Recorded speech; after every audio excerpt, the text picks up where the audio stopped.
तज्जयति परम ज्योति समं समस्तैरनन्तपर्यायै दर्पणतल्लिव सकला प्रतिफलति पदार्थमालिका यत्र गुरुवः पान्तनो नित्यं ज्ञानदर्शननायका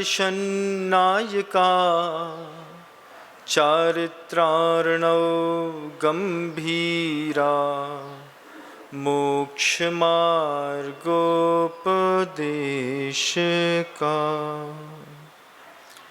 अहिंसा परमो धर्म की जय। परम पूज्य आचार्य भगवंत गुरुदेव श्री विद्यासागर जी महाराज की जय। वर्तमान आचार्य परमेष्ठी गुरुदेव श्री समय सागर जी महाराज की जय। समस्त मुनि संघ की जय। ज्येष्ठ मुनिराज श्री विनम्र सागर जी महामुनि राज की।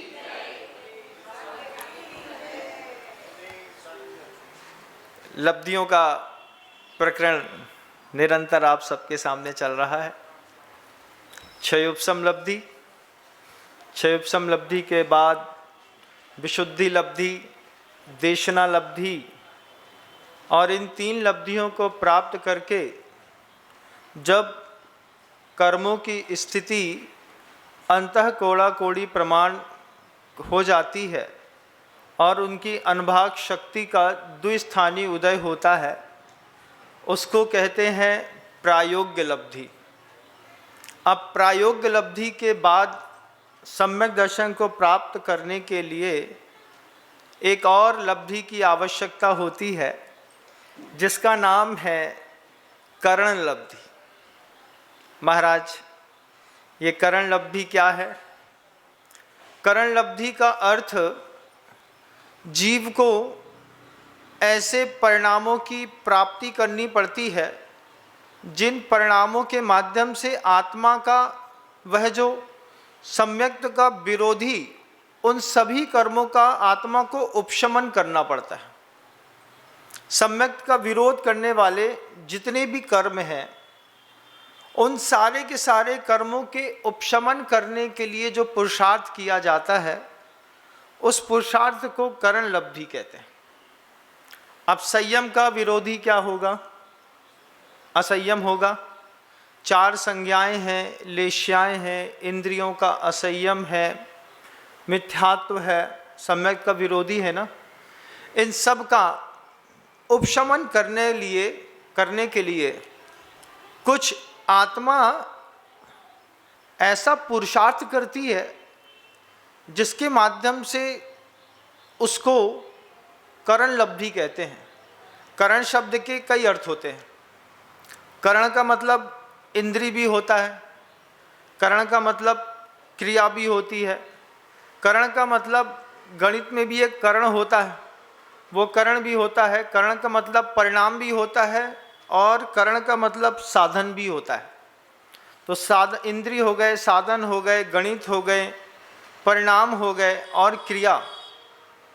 इसमें आचार्यों ने यहाँ पर करण शब्द से परिणाम को लिया है। ऐसे परिणाम करना है अंदर। कैसे परिणाम करना है महाराज? जिससे सम्यक्त के विरोधी जितने भी कर्म हैं उन सब का उपशमन हो जाए। सम्यक्त के विरोधी जो कर्म है उनको उपशमन करना है और साता आदि प्रशस्त प्रकृतियों को उसी समय लगातार बांधते भी रहना है। तो जैसे अग्नि जलाने पर एक साथ दो काम करती है, वो प्रकाश भी देती है और ताप भी देती है, वो जलाती भी है और पकाती भी है। तो जैसे अग्नि एक ही समय पर दो काम करती है, जलाने का काम भी करती है और पकाने का काम भी करती है, ताप देने का काम भी करती है और प्रकाश देने का काम भी करती है। ठीक ऐसे ही कुछ ऐसे परिणाम होते हैं जिससे सम्यक्त प्रगाढ़ होता चला जाता है और सम्यक्त के विरोधी जितने भी कर्म होते हैं उनका उपशमन होना चला जाता है। तो आगम ग्रंथों में करण की 10 व्यवस्थाएं, बंद की 10 व्यवस्थाएं हैं। करण की 10 व्यवस्थाएं हैं। तो उसमें सबसे पहला है बंधकरण। बंधकरण क्या है? आपका उपयोग जा रहा होगा अधःकरण, अपूर्वकरण, अनिवृत्तिकरण की ओर, लेकिन मैं आपको दूसरी तरफ ले जाना चाहता हूं, बंधकरण की ओर। कर्म परमाणुओं का आत्मा के साथ ऐसा संश्लेष संबंध हो जाता है जिस संबंध के कारण आत्मा और कर्म के परमाणु एक मेक हो जाते हैं। आचार्यों ने शब्द लिया है संश्लेष संबंध होना। संश्लेष संबंध कैसा होता है महाराज? दूध में पानी मिला दीजिए, दूध अलग है, पानी अलग है, दोनों विजातीय तत्व हैं। उसको मिला देने पर एक चीज दिखाई देती है, दूध। विजातीय तत्व को, कर्म को आत्मा ने ग्रहण करके एक साथ संश्लेष संबंध बना लिया, दूध और पानी के जैसा। दूसरा उदाहरण आचार्य परमेष्ठी देते हैं, जैसे चांदी में सोना मिला लो, सोना चांदी को अच्छा मिला करके कूट करके बराबर कर दो तो एक चीज दिखाई देती है। क्या दिखाई देता है? सोना दिखाई देता है। उसमें आप चांदी के परमाणुओं को अलग से नहीं देख सकते। ये हो गया संश्लेष संबंध। तो आत्मा में जब कर्म परमाणुओं का इस तरीके से संश्लेष संबंध हो जाता है, इसको पहला बंधकरण कहते हैं। ये जो बंधकरण है, इसमें कई लोगों की भूल है। कुछ लोग ऐसा हैं जो बंध को ऐसा कहते हैं जिनकी शुद्ध द्रव्यार्थिक न्याय की अपेक्षा से, कर्म निरपेक्ष भाव की अपेक्षा से जो आत्मा को त्रिकाल शुद्ध मानते हैं। आत्मा कैसी है? आत्मा तो शुद्ध है, फिर ये सब क्या है? ये सब तो बाहरी कर्म है। उनकी जो धारणा है, उनकी धारणा बड़ी विचित्र है।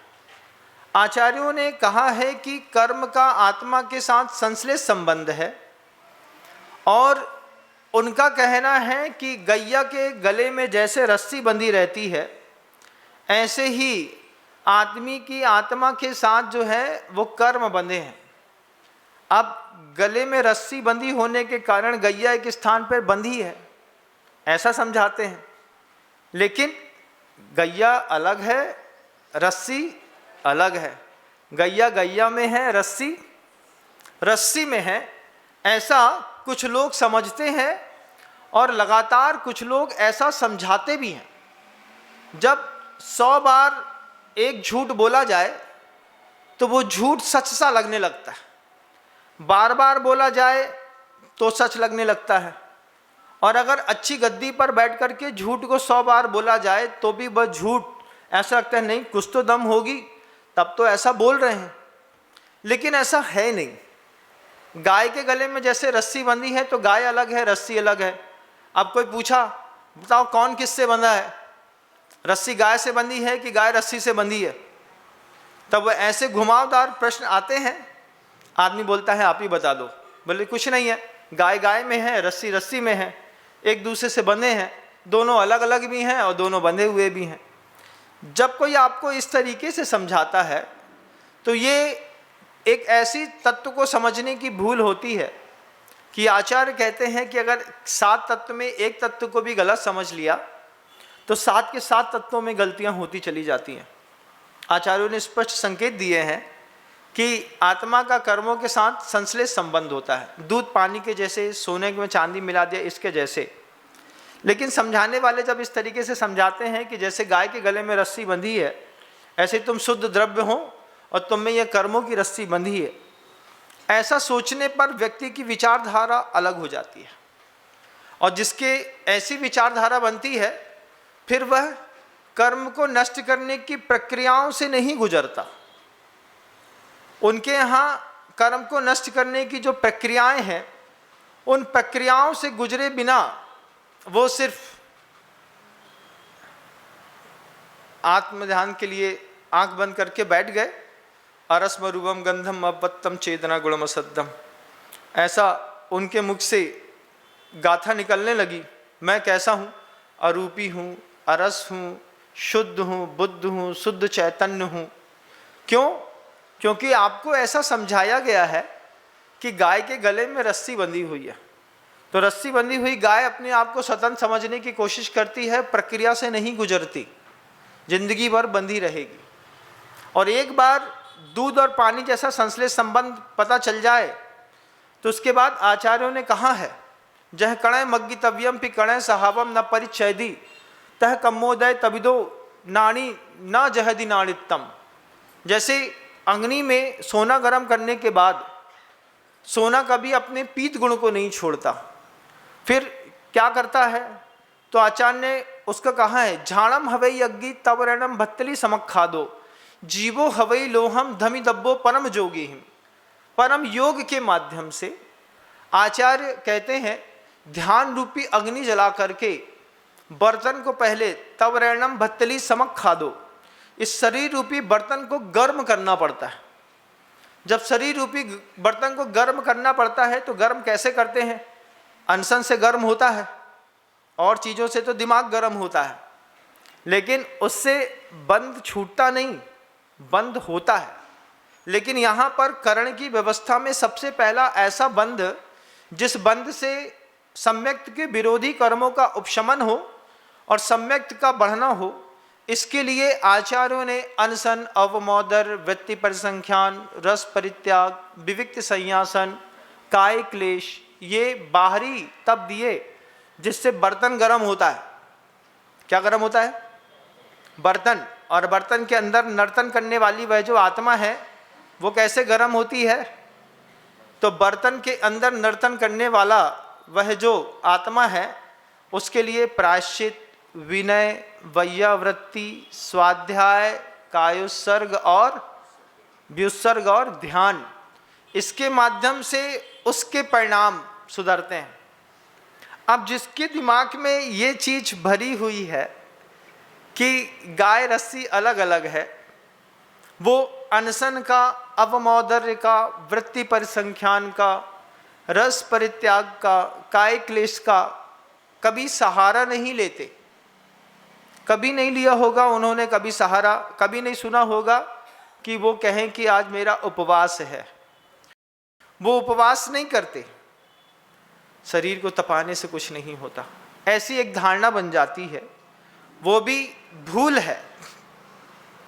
जबकि आचार्य कहते हैं, झाड़म हवे यज्ञी तव रणम भत्तली समक खादो जीवो हवे लोहम धमि दब्बो परम योगी ही। परम योग के माध्यम से परम योग तक पहुंचने से पहले बर्तन गर्म करना पड़ेगा। आत्मा का, कर्मों का अगर संश्लेष संबंध है तो संश्लेष संबंध को दूर करने के लिए आपको अपने शरीर को गर्म करने के लिए एक प्रक्रिया से गुजरना पड़ेगा। उस प्रक्रिया से गुजरे बिना आप शुभ कर्मों को बांध नहीं सकते, अशुभ कर्मों से छूट नहीं सकते। तो करण की जो 10 अवस्थाएं हैं उसमें सबसे पहला है बंद करण, कि ऐसे शुभ कर्मों का बंद करना है, उसके लिए प्रक्रिया है। अनशन, अवमोदर, वृत्ति परिसंख्यान, रस परित्याग, काय क्लेशा, बायम तप, प्रायश्चित, विनय, वैयावृत्ति, स्वाध्याय, व्युत्सर्ग और ध्यान के माध्यम से आत्मा और बाहरी उपचार के माध्यम से शरीर, दोनों को एक साथ मिला करके जब गर्म किया जाता है तो कर्मों की लड़ियां धीरे धीरे धीरे धीरे करके तड़तड़ तड़तड़ तड़तड़ करके टूट पड़ती है। फिर आचार्यों ने कहा, उसी को ज्ञानी कहा, उसी को गुणी कहा, उसी को मुनि कहा। उसी ज्ञानी को कहा आचार्यों ने कि झाड़म हवे यज्ञी नहीं, जम वन्नानी कम्मम खवेदि भवसय सहस्र कोडिहिम तम नानी तिह गुत्तो खवेदि उस्सास समेतेण। वो फिर उच्छ्वास मात्र में अपने कर्मों को क्षय करने के लिए कुछ विशेष पुरुषार्थ करता है। उस करण की 10 अवस्थाओं में सबसे पहला करण है बंद करण। आपको सोचना है, आप सबको विचार करना है कि आत्मा और कर्मों का संबंध संश्लेष संबंध है बंधुओं।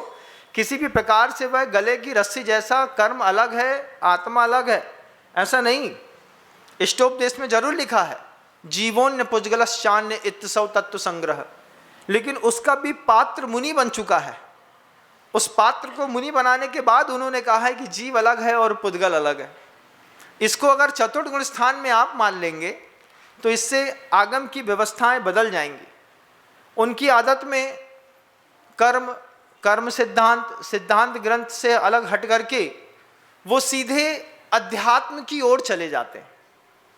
आंख बंद कर लेंगे, ध्यान में बैठ जाएंगे, कैसेट चालू कर लेंगे, समाई कर लेंगे, 2.5 घंटे की कर लेंगे। लेकिन आचार्य कहते हैं भावना करने में और उपलब्धि होने में बहुत अंतर होता है। भावना करने का नाम उपलब्धि नहीं है। हम चिंतन कर सकते हैं मुझे वो शुद्धोपयोग चाहिए, लेकिन आप शुद्धोपयोग को प्राप्त नहीं कर सकते। ज्ञान वस्तु की यथार्थ स्थिति को समझता है, वो आंख बंद करके ऐसी भावना करता, भावना ही भा रहा है, वो उसको प्राप्त नहीं कर सकता। क्यों? क्योंकि प्रक्रिया से वह व्यक्ति गुजरा नहीं है। कॉलेज में आपने देखा होगा कुछ बच्चे कॉलेज में एडमिशन लेते नहीं, लेकिन कॉलेज घूमने रोज जाते हैं। 12वीं क्लास के फेलियर होते हैं, 12वीं क्लास का फेलियर स्कूल छोड़ दिया।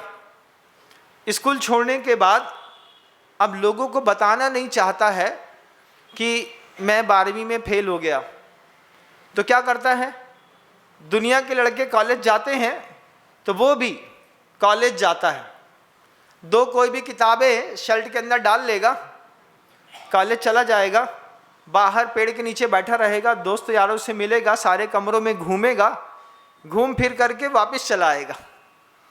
और जब देखता है सबको तो उसको तकलीफ होती है, क्योंकि वो तो समझता है इस बात को कि भैया हम भले कॉलेज घूम रहे हैं, लेकिन कॉलेज में हमारा कुछ होना जाना हो नहीं रहा है, एडमिशन भी नहीं है, प्रोफेसर हमको, प्रोफेसर से पहचान भी अच्छी बना लेगा, ऐसा नहीं कि प्रोफेसर से पहचान नहीं, प्रोफेसर से पहचान, सर जैन सर कैसे हैं, गुप्ता जी कैसे हैं, शर्मा सर कैसे हैं, सब समझते हैं। कोई समझता है कि सेकेंड ईयर में है, कोई समझता है फर्स्ट ईयर में है, कोई समझता है फाइनल में है।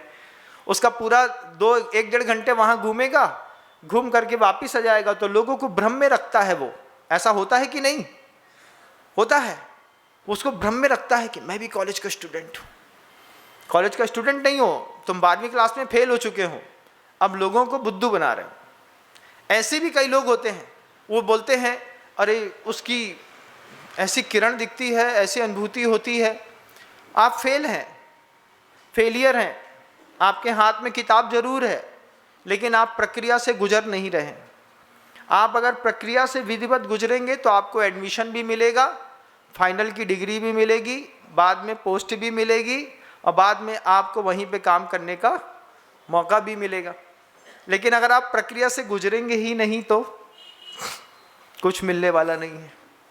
अब उनकी जो धारणा है, वो आचार्य कितनी गजब की बात कहते हैं। गुरुदेव कहते हैं गौतम गणधर और भगवान महावीर स्वामी का संवाद चल रहा था। पहला प्रश्न उठा तो सीधे आत्मा की तरफ नहीं चले गए। पहले प्रश्न में आचार्यों ने कहा कि पहले पूरा कर्णानुयोग, प्रथमानुयोग, चरणानुयोग पूरा पूछ लिया गौतम गणधर ने भगवान वर्धमान स्वामी से। सबसे लास्ट में आई आत्मा की बात। सबसे पहले पाप पुण्य क्या होता है, सबसे पहले 7 तत्व क्या होते हैं, सबसे पहले पूछ लिया कि संसार में आवागमन कैसे होता है, 3 लोक की संरचनाएं पूछ ली, लोका लोक सुतत्वे पुण्या पुण्य च बंद मोक्षौ च कर्णानुयोग दीपम श्रुत विद्या लोक मात अनुते, ये शब्द पूछ लिया। फिर आचार्य कहते हैं जब 3 अनुयोग की पूरी जानकारी हो गई गौतम गणधर को, तब चौथे अनुयोग द्रव्यानुयोग में आत्मा की बात करी, सबसे अंत में, शुरुआत में नहीं करी।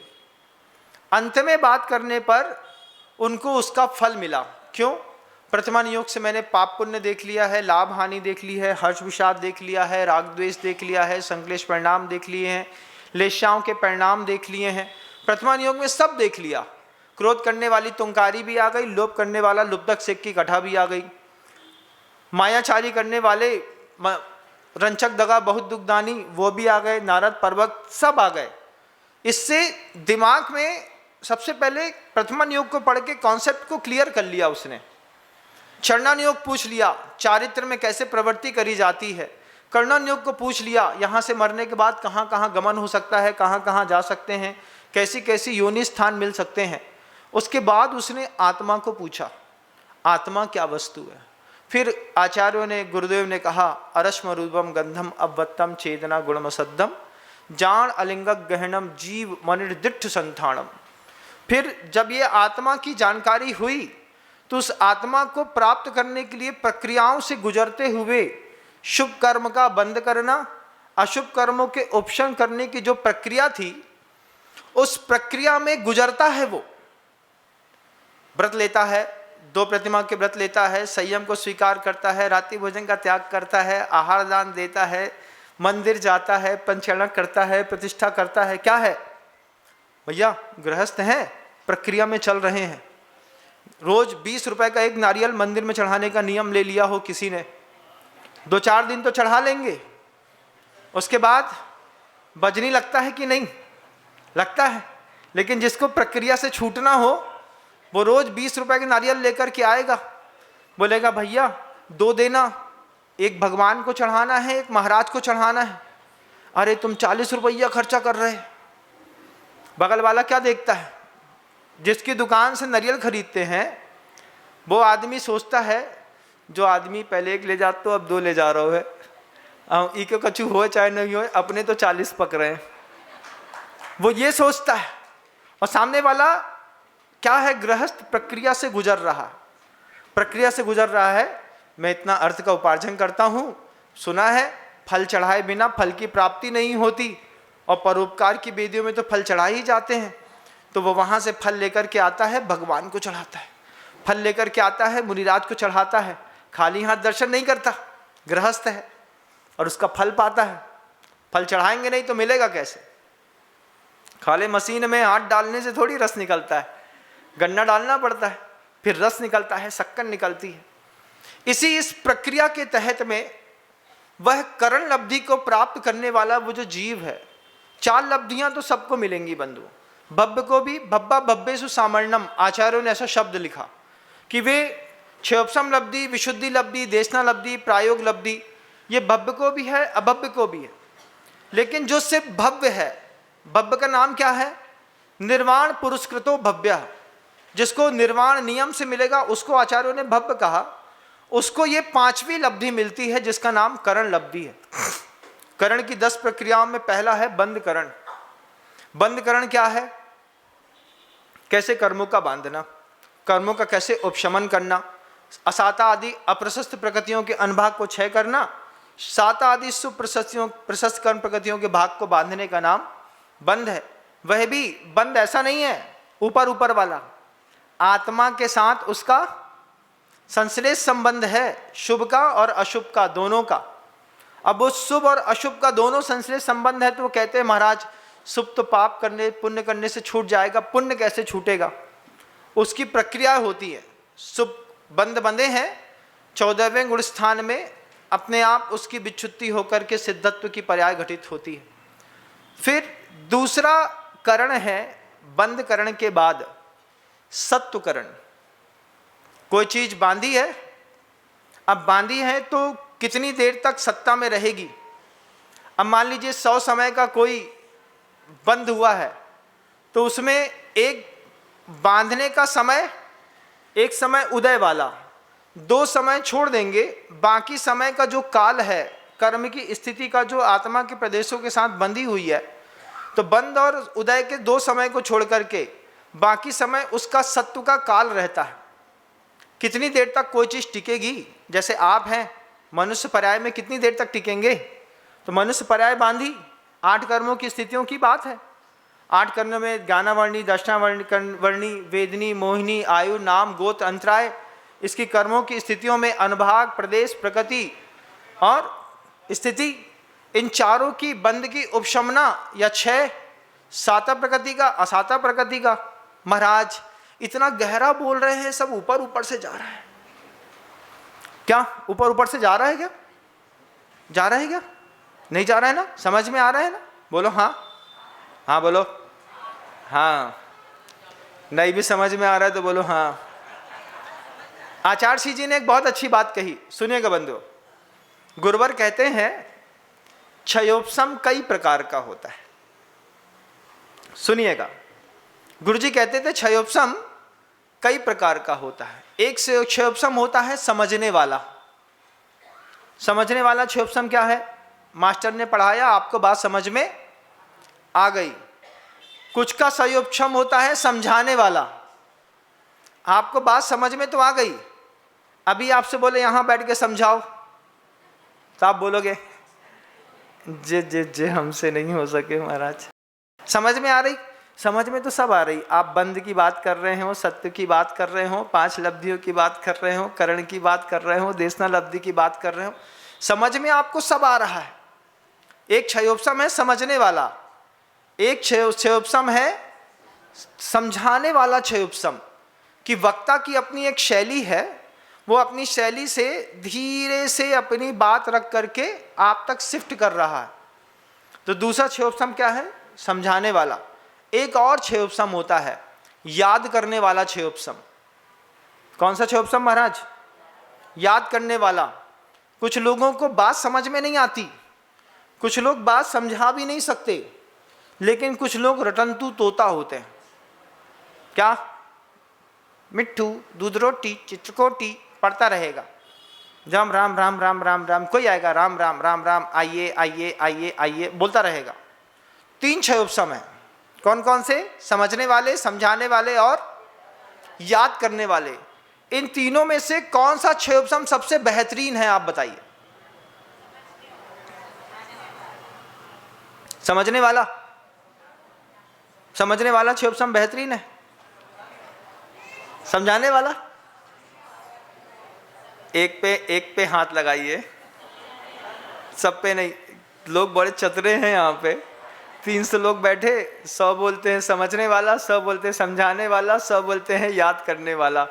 अब जिसका भी हाथ मैं धर दूं वो बोले हम तो पहले ही कह रहे थे, जो ही क्षयोपसम तो तुम्हें ही आए, गलत बोल रही थी। ये एक और लफड़ा है। तो सबसे अच्छा क्षयोपसम है बंधुओं याद करने वाला क्षयोपसम। क्यों? क्योंकि याद करने वाला वो जो क्षयोपसम होता है ना, उस याद करने वाले क्षयोपसम से अगले भाव में तुमको जब सीमंदर स्वामी का समोषण मिलेगा, तुमको ये सारी चीजें याद आ जाएंगी, तुमको केवल ज्ञान की प्राप्ति हो जाएगी। समझने समझाने वाले क्षयोपसम अलग होते हैं। समझने वाले क्षयोपसम से सिद्धत्व की प्राप्ति होती है, याद करने वाले क्षयोपसम से केवल ज्ञान की प्राप्ति होती है। केवल ज्ञान के बाद जो समझ में आता है उससे फिर सिद्ध पर्याय अपने आप एक घटित होती है। पुरुषार्जन थोड़ी सी प्रक्रिया है। तो कोई भी कर्म आपने बांधा है, शुभ बांधा है, अशुभ बांधा है, सम्यक के विरोधी कर्मों का उपशमन करना है, ये बात तो आपको समझ में आ रही है। तब जाकर के जब विरोधी कर्मों का उपशमन करेंगे, तब जाकर के मेरे कर्म की साता प्रशस्त प्रकृतियों का अनुभाग हमारे उदय में आएगा। तो बंधकरण के बाद सत्वकरण, सत्वकरण के बाद उदयकरण, एक तीसरा करण है उदय। उदय क्या है कि जिस अनुक्रम से निषेक बांधे थे, उन्हीं अनुक्रमों से निषेकों की रचना का एक एक करके उदय में आने को उदयकरण कहते हैं। जैसा जैसा कर्म बांधा, ठीक वैसा वैसा धीरे धीरे धीरे धीरे उदय में आ रहा है। इसको कहते हैं उदयकरण। इसका उदाहरण बहुत अच्छा गुरुवर देते थे। 30 लीटर की एक पानी की टंकी है, उसमें 1 फीट का ऐसा पाइप लगा हुआ है और सामने एक टोटी लगी हुई है। 30 लीटर पानी भरा हुआ है, नीचे एक बाल्टी लगा दी है 30 लीटर की। नल को खोला और खोल करके छोड़ करके चले गए।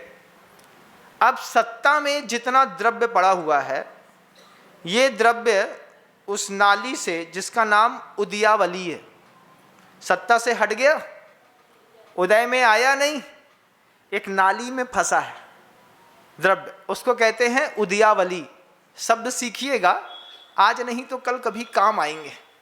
जिनवाणी मरने से पहले भी अगर थोड़ी भी साथ दे गई ना, तो अगले भाव में पार लगा देती है। माँ की खासियत है, गिरता हुआ बच्चा लास्ट में भी उंगली पकड़ेगा तो उसको बचा लेगी। तो ये सत्ता में जितना द्रव्य पड़ा है, ये सत्ता में पड़ा हुआ द्रव्य है, ये पाइप लगा है, ये उदयावली है। और नल की टोटी के अंतिम भाग से जब छूटता है तो क्या होता है? उदय होता है। अब जैसा जैसा द्रव्य पड़ा है, ऐसा ऐसा द्रव्य अपने अपने निषेक की स्थिति के साथ अपने समय पे उदय में आकर के बाल्टी भर रही है। तो भरने में कितना समय लगेगा? 15 मिनट मान लीजिए। 1 घंटा मान लीजिए, 1 घंटे में 1 बाल्टी भर रही है। अब ये उदयकरण हो गया, निषेक की स्थितियां धीरे धीरे करके खिर रही हैं। अब इसके बाद एक और करण होता है जिसको कहते हैं उदीर्णाकरण। तो उदीर्णाकरण के लिए आचार्यों ने लिखा है अपक्व पाको उदीर्णा। जो संरचनाएं निषेक अपने रचना क्रम से नीचे खिर रहे थे और हमको जल्दी बाल्टी भरनी थी, बाल्टी जल्दी भरनी थी, तो हमने ऊपर की थाली हटाई, टंकी का ढक्कन हटाया, टंकी उठाई, उठा करके पूरा का पूरा बाल्टी में उड़ेल दिया। उड़ेलने पर 1 घंटे में जो द्रव्य खिरने वाला था वो द्रव्य कितनी देर में खिर गया? 2-5 सेकेंड में पूरी बाल्टी भर गई। महाराज ये क्या है? इसको कहते हैं उदीर्णा। तो अप्रशस्त अशुभ कर्म जो अंदर मन में बांध लिए हैं, सम्यक के विरोधी जितने कर्म बंधे हैं, लेशाएं बंधी हैं, आपके और भी स्थान बंधे हैं, प्रकृति प्रदेश बंध का आपने बंद किया है, असंयम का बंद किया है, अशुभ लेशाओं का बंद किया है, संज्ञाओं का बंद किया है, इंद्रिय के असंयम का बंद किया है, ज्ञान का अज्ञान का बंद किया है, मिथ्यात्व का बंद किया है। अब ये जब अपने अपने निषेक क्रम से उदय में आएंगे तो लंबा काल लग जाएगा। तो क्या करता है वो भव्य जीव? वो भव्य जीव उस उदीर्णा के क्रम, उस उदय को उदीर्णा में बदलने के लिए तपसा निर्जरा च सूत्र अपनाता है, तप करता है। तप कौन से होते हैं? वही 12 प्रकार के अंसनाव मौदर वृत्ति प्रसंख्यान रस परित्याग विविक्ति संयासन काय क्लेशा बाह्यम तप प्राशित विनय वैयावत स्वाध्याय विसर्ग ध्यान अनंतरंग तप। अब तप के माध्यम से वो निषेक रचना में आने वाले जितने कर्म थे उनकी उदीर्णा करता है और काल में आने से पहले उसको खिरा करके नष्ट करके सत्ता में पड़ा हुआ जितना अशुभ द्रव्य है, इस पूरे के पूरे अशुभ द्रव्य को नष्ट करके और खाली होकर के मुक्त हो जाता है। भैया अपनी टंकी तो खाली हो गई। अब जब तक तुम्हारी टंकी भरी हुई है इस संसार में, जब तक तुम इस संसार में ही रहोगे, यहाँ चले जाओ तो संसार में रहोगे, घर चले जाओ तो संसार, कर्म कहीं पीछे नहीं छोड़ेगा। सोते उठते बैठते खाते पीते कर्म कभी पीछा नहीं छोड़ता। तो महाराज मैंने साता ही साता बांधी है, साता साता दोनों उदय में आती रहती हैं। 100 पाप प्रकृतियां रहती हैं, 100 की 100 पाप प्रकृतियों में से किसी न किसी का उदय तो लगातार चलता ही रहता है। कितने ही अच्छे गोरे हो जाओ, अब बहुत गोरे दिख रहे थे, उस गोरे में थोड़ा सा और गोरा दाग पड़ गया। अब ये क्या है बताओ मुझे? सफेद चेहरे में सफेद दाग पड़ जाए, अशुभ प्रगति है। दुर्भग नाम कर्म का उदय, अशुभ नाम कर्म का उदय, दुश्वर नाम कर्म का उदय, अनादे नाम कर्म का उदय, अयश कीर्ति नाम कर्म का उदय। ये सब क्या है? पाप प्रकृतियां। अब ये सारी की सारी पाप प्रकृतियां काम कर रही हैं आपके साथ। इन सब में जितने भी कर्म की स्थिति पड़ी है, इस कर्म की स्थिति को उपशमित करने के लिए कोई पुरुषार्थ करते हैं। आप मंदिर आते हैं, गुरु को आहार दान देते हैं, सेवा करते हैं, व्यावृत्ति व्यपनोदय पदयो संवाहनम च गुण रागात, गुण से रागाकृष्ट होकर के उनके पैर दबाते हैं।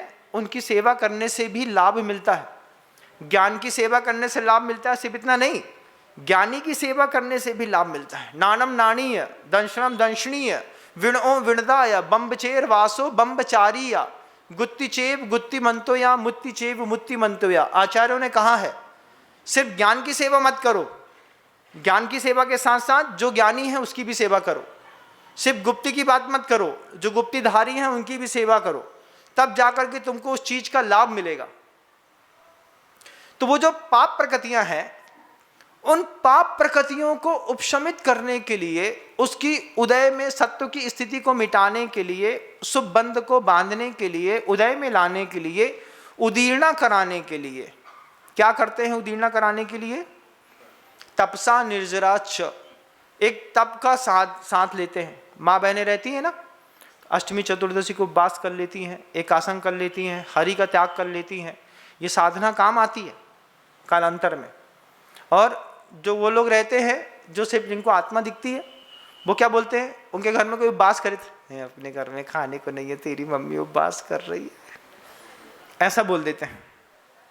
फूफा जी थे, बुआ से ऐसे ही बोलते थे, जब भी हम जाएं बुआ उपवास करे और फूफा जी तो फूफा जी थे।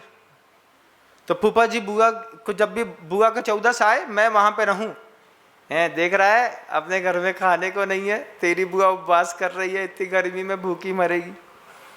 हमने कहा यार फूफा जी बुआ तो 14 का उपवास कर रही है, आप ऐसा क्यों बोलते हो?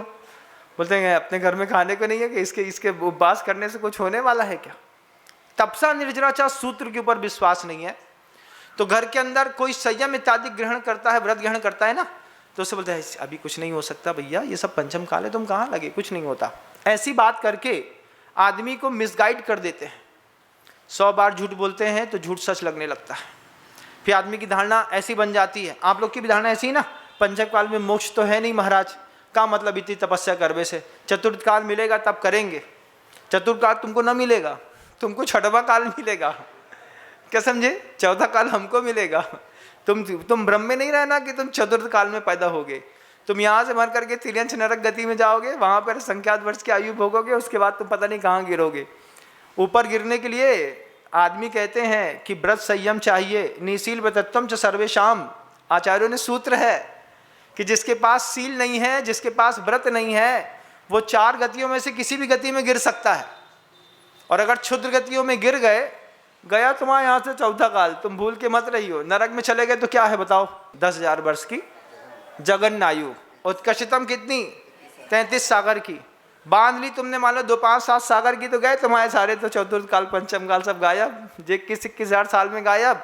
तुम 64,000 साल भी भोगे तो पता नहीं कहाँ से कहाँ गिरोगे। तो ये भ्रम में नहीं रहना है। हम बिना तप किए, बिना संयम ग्रहण करे, अगर हम सोचते हैं कि कुछ मिल जाएगा, तपसा निर्जराचा सूत्र है, अपनी खुद की शारीरिक स्थिति के अनुसार कुछ ना कुछ संयम जरूर स्वीकार करिए। मैं हमेशा कहता हूं, इतनी गर्मी पड़ती है, दिगंबर साधु सुबह 10, साढ़े 10, 11 बजे भोजन छोड़ देता है। तुम संकल्प करो कि हम रात्रि में भोजन नहीं करेंगे। तुम्हारे गुरु ने एक समय सुबह भोजन किया होगा। दिगंबर जैन मुनिराज दिन में 1 बार भोजन करते हैं सुबह, उसी वक्त पानी पीते हैं, दोबारा उनको जल नहीं मिलता, दोबारा उनको लौंग इलायची मिंट टैबलेट कुछ भी नहीं मिलती, ना कोको कोला, ना पेप्सी, ना थम्सअप, इन सब का वो त्याग करके बैठे हुए हैं। अब सोचिए, आपके गुरु ने दिन के 10:30, 11 बजे भोजन छोड़ दिया, तुम जिस गुरु के अनुयायी हो, तुम रात में कितने बजे तक खाते और पीते हो? तो इसमें संयम लाओ थोड़ा सा। महाराज इतनी गर्मी में महाराज का अंतराय था, कल का सुना था पूरा पहले ग्रास पे, उसके बाद भी महाराज के चेहरे से लगा नहीं। और महाराज आज भी एक ही बार आहार करेंगे और उसके बाद शाम को उनको पानी भी नहीं पीने हैं। हम तो रोटी खाने के 1 घंटे बाद इतनी तेज प्यास लगती है कि अगर 1 जग ठंडा पानी ना मिले तो मर ही जाएं। महाराज कैसे निकालते होंगे? सोचा कभी? भोजन करने के 1 घंटे बाद 1 जग पानी की प्यास लगती है कि नहीं लगती? बोलो, लगती है। ये नियम है। आप कितना भी अच्छा भोजन कर लें, वो भोजन 1-1.5 घंटे का रस परिपाक जैसी प्राप्त कर लेगा और अंदर जाकर के सेमी लिक्विड में बदलेगा तो वो पानी मांगेगा। जैसे आटा उसनते वक्त धीरे धीरे पानी डालते हैं ना, ऐसे पेट में भी जब वो उसनता है पूरा भोजन तो वो पानी मांगता है। अब जब वो पानी मांगता है तो आप तो फ्रिज का 1 जग ठंडा पानी अच्छे से पी लोगे, और कछु है, हाँ और कछु जो भी है, और कछु भी ले लो।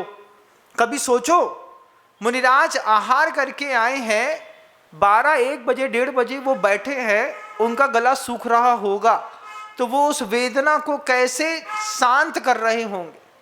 समता सम्हारे थुति उचारे वंदना, जिन देव को नित करे प्रत्याख्यान प्रतिकम तजय तन अनमेह को, ऐसे साधुओं के लिए लिखा गया है। 1 जग ठंडा पानी ना मिले, एक दिन प्रैक्टिकल करके देख लो ना। सुबह का भोजन करो, उसके बाद शाम को सीधे 5 बजे अंतों के टाइम पे पानी पीना। महाराज जल गए, ठीक है, तो आपने अच्छा काम कर लो, सुबह भोजन कर लो, 1-1 घंटा में 1-1 जग पानी पी लो। इतना नियम ले लो कि रात में सूर्यास्त के बाद नहीं खाएंगे। ऐसा भोजन करो, शाम को 5:30 बजे भोजन कर लो, 7 बजे प्यास लगेगी, 7 बजे एक बार और पानी पी लो, गर्मी है। उसके बाद तो नियम लो कि 7 बजे के बाद पानी नहीं पिएंगे। कब तक? सुबह जब तक जिनेंद्र प्रभु का दर्शन न कर लें, चलो जब तक सुबह 9 बार नमोकार मंत्र न पढ़ लें। लेकिन असंयम की ऐसी गजब की अवस्था है कि रात को 10 बजे, 11 बजे, 12 बजे कितनी प्यास लगती है तुमको। फिर सोचो तुम्हें इतनी लगती है, जबान जबान साधु हैं, रास्ते में चलते हैं, गर्मी ठंडी बरसात सहन करते हैं, वे कैसे अपने आप को संयमित करके चलते होंगे।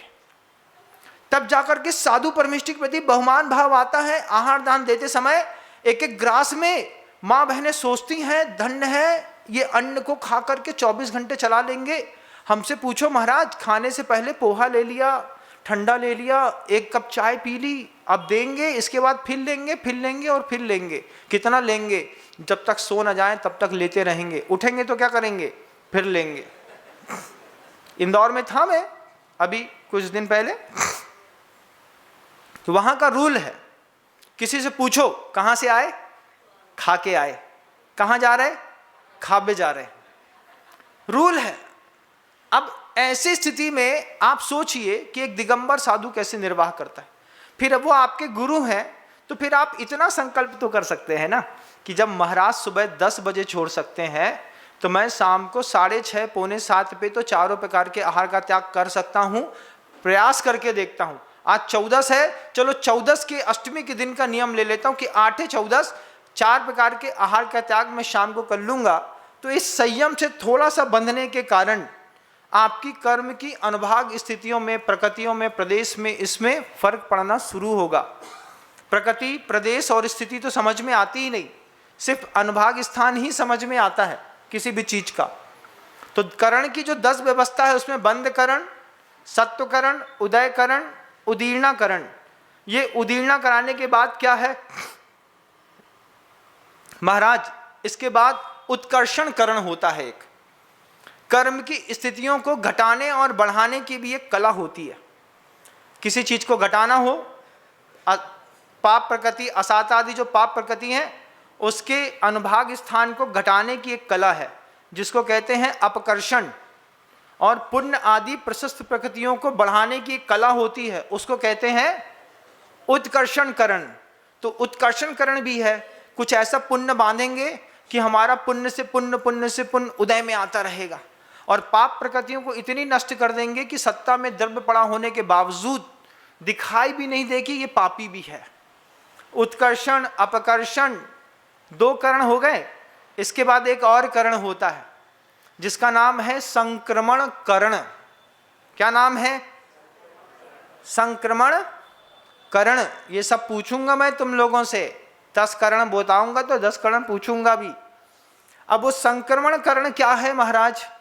संक्रमण है कि प्रकृतियों का परमुख से उदय में आना। कोई पुण्य प्रकृति थी, किसी काम में आने वाली थी, उसको संक्रमित करके दूसरे कर्म से उदय में ले आए। उदाहरण महाराज जी, उदाहरण देते हैं। मान लीजिए कोई मुनिराज हैं, अगर वो मुनिराज नहीं होते तो गृहस्थ होते। गृहस्थ होते तो क्या करते? विवाह करते, 2 संतान पैदा करते, 4 संतान पैदा करते। तो उनका जो पुरुषार्थ था वो कहाँ दिखाई देता? 4 संतानों में पुरुष का पुरुषार्थ दिखाई देता ना। हमने पुरुषार्थ किया, 4 संतानें कर दी, ये पुरुषार्थ वहां दिखाई देता। अब वो जो गृहस्थ था जिसने संतानें पैदा नहीं करी, मोक्ष मार्ग में आ गया, तो वो संतान का, स्त्री का पुण्य कहाँ गया? स्त्री के पुण्य और पुरुषार्थ से यहां पर वो केशलोच कर रहा है, दिगंबरत्व को स्वीकार कर रहा है, एक समय भोजन करके अपने पुरुषार्थ को दिखा रहा है, ये मेरा पुरुषार्थ है। तो पुरुषार्थ का परिवर्तन हुआ ना, उसको हमने उस तरफ उदय में आने वाला जो द्रव्य था उसको संक्रमित करके इस तरफ से परमुख से उदय में ले आए। तो जो भी चारों कसाएं हैं, क्रोध को लोभ से, लोभ को मान से, माया में संक्रमित करके परमुख से उदय में ले आना, असाता कर्म प्रकृतियों को साता कर्म प्रकृतियों के रूप में परिवर्तित करके संक्रमित कर देना, उदय के अंतिम भाग में स्तुबुक संक्रमण होता है। महाराज ये नए नए नाम बता करके आप हमको डराते हैं क्या? डराते नहीं हैं। हम तो सोचते हैं जितना सीख लो सीख लो, फिर बाद में सीखने मिला कि नहीं मिला। स्तुबुक संक्रमण क्या है महाराज जी? वही तो बता रहा हूं। वो तो पानी भरी थी ना टंकी, उसमें एक नाली लगी थी, एक नल लगा था। अब नल के अंतिम भाग में जहाँ से पानी छूटता है वहीं पर कुछ बच्चों ने शक्कर की एक गोली फंसा दी। शक्कर की गोली फंसाने पर सत्ता में पड़ा द्रव्य तो पानी है, उदयावली का भी पानी है, लेकिन जब वो पी रहा है कोई तो उसको कैसा लग रहा है?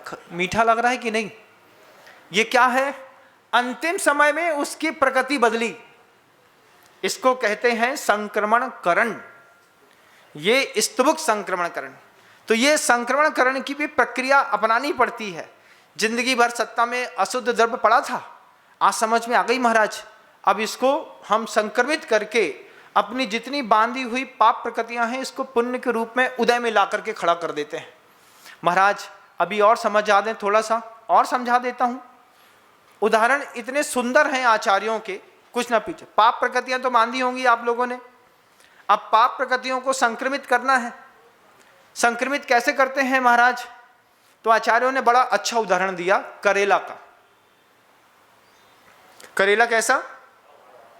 कड़वा। अगर घर की महिला आपको एक करेले के पीस बना करके खच खच खच खच खच खच पीस बना करके दे, बोले करेला खा लीजिए, कितना खा लोगे? कितना? एक टुकड़ा, दो टुकड़ा, अधिकतम 3 टुकड़ा, इससे ज्यादा नहीं। क्या है? कड़वा है, प्रशस्त प्रकृतियों का उसमें अनुभाग नहीं है, सब अप्रशस्त है। अब महिला सोच ले कि करेला तो इनको खिलाना है, क्यों? क्योंकि डायबिटिक के पेशेंट हैं, डायबिटिक के पेशेंट हैं, करेला ना खिलाएंगे तो फिर इनकी शुगर बढ़ जाएगी। तो वो क्या करती है? करेला को छीलती है, पानी में डालती है, ऐसे पानी में नहीं, नमक के पानी में डालती है, फिर उसको प्रेशर कुकर में अच्छा उबालती है। उबालने के बाद उसमें मेथी मिलाती है, फिर उसमें इमली की लंबी लंबी बीजा सहित वाली इमली छोड़ती है, फिर उसमें ऐसा ऐसा भुरभुरा के गुड़ छोड़ती है, फिर घी डाल करके जीरा को सेक करके गुड़ के साथ थोड़ा सा जब तली में लग जाता है और उसकी खुशबू आती है तो उसको खुरचन से खुरचती है। खुरचने पर घी की, गुड़ की और करेले की, तीनों की एक साथ खुशबू आती है। उसी में पूरे के पूरे करेले को लथपथ लथपथ लथपथ करके अच्छा पका देती है। पकाने के बाद गरम रोटी बनाती है और पति से बोलती है, पति पूछता है भूख लगी है बहुत तेज, खाने में क्या है? करेले की सब्जी बनी है, करेला बना है, ले आओ, अच्छा थोड़ा सा ले आओ, थोड़ा सा देती है। और जब पहली चम्मच का गरम गरम उसमें घी का चुरचुर की आवाज़ आ रही हो, गुड़ दिख रहा हो, इमली दिख रही हो, मेथी दिख रही हो, उसमें करेला बिल्कुल जला सिखा दिख रहा हो, अच्छा गरम दिख रहा हो, और पहले गिलास के साथ जब मुंह में डालता है तो क्या करेला थूकता है कि अंदर डाल लेता है? कितना? जितना बना महाराज उतना। आधा किलो करेला खिला दिया तुम्हारी पत्नी ने, कैसा? खा लिया। और ऐसा नहीं कि एक विधि आती है, उस महिला के दिमाग में 1000 विधि है, और माँ जिनवाणी के दिमाग में भी 1000 विधि है। वही महिला सोच ले कि बहुत तेज गर्मी है, अब करेला ले ही आए हैं, तब क्या करें, कुछ कर दो इसका, तो उस करेंजी की लौंजी बना देती है। अच्छा सीरे में उबालती है करेले की कलौंजी, समझते हो? लौंजी कहते हैं ना, लौंजी बना के खिला देगी, वो खा लो। दूसरा उपाय, तीसरा उपाय क्या है? करेले का अचार, खट्टा वाला, बढ़िया, उसमें आइटम मिला करके, अच्छा नमक मिर्ची नींबू मिला करके करेले का अचार बना के आपको दे देगी। आप करेले के अचार के साथ गरम पराठा खा जाएंगे। तीसरा उपाय है। चौथा उपाय क्या है? बेसन का भरवा करेला, तवा फ्राई। मतलब महाराज कहना क्या चाहते हैं आप? भरवा वाला करेला की लौंजी की अचार, क्या कुछ नहीं, गर्मी में मूर्ख लोग खाते करेला। उदाहरण दे रहा हूं मैं आपको, समझो इसको, नहीं तो तुम्हें लगे कि महाराज को 4 में से कोई एक पसंद है। गर्मी में करेला खाओगे तो पित्त भड़क जाएगा। तो उदाहरण क्या है? उदाहरण देकर के बताया कि कैसे संक्रमण किया जाता है।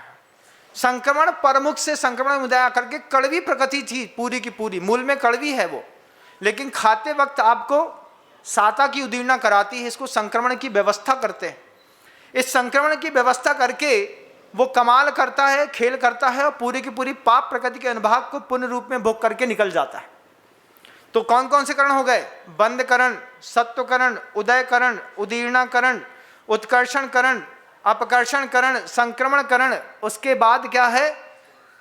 उसके बाद है उपशांत करण। उपशांत करण क्या है महाराज? कुछ कर्म ऐसे ढीठ होते हैं कि वे कितने ही गलती कर ले लेकिन सत्ता से बाहर नहीं निकलते, पड़े ही रहते हैं। तो एक होता है उपशांत करण।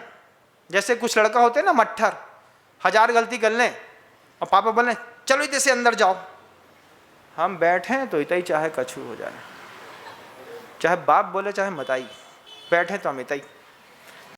तो कुछ ढीठ होते हैं ना, ऐसे कुछ कर्म की स्थितियां ऐसी होती हैं, वे कोई के हिलावे से हिलती नहीं, उसको भी हिलाना पड़ता है। उसकी एक स्थिति होती है उपशांत करण।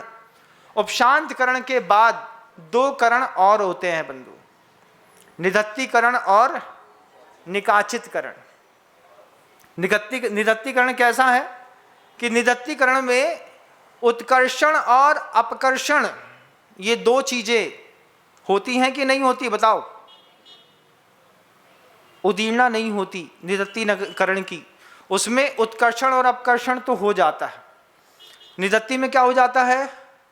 उत्कर्षण और अपकर्षण निधत्तीकरण में हो जाएगा, लेकिन निधत्तीकरण की उदीर्णा नहीं होती, उत्कर्षण अपकर्षण होता है। और निकाचित में उत्कर्षण अपकर्षण संक्रमण कुछ नहीं होता, उसको निकाचित कहते हैं।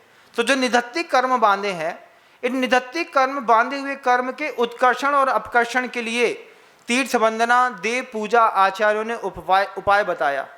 और निकाचित जो होता है उसमें उत्कर्षण अपकर्षण संक्रमण कुछ भी संभव नहीं है, इसको कहते हैं निकाचित करण। ये 10 करण को पार करके जीव धीरे धीरे सम्यक को प्राप्त करता हुआ, गहराता हुआ सिद्धत्व तक को प्राप्त करता है। सबके अपने अपने गुणस्थान होते हैं। 8वें गुणस्थान तक 10 के 10 करण होते हैं, सिर्फ आयु का संक्रमण नहीं होता।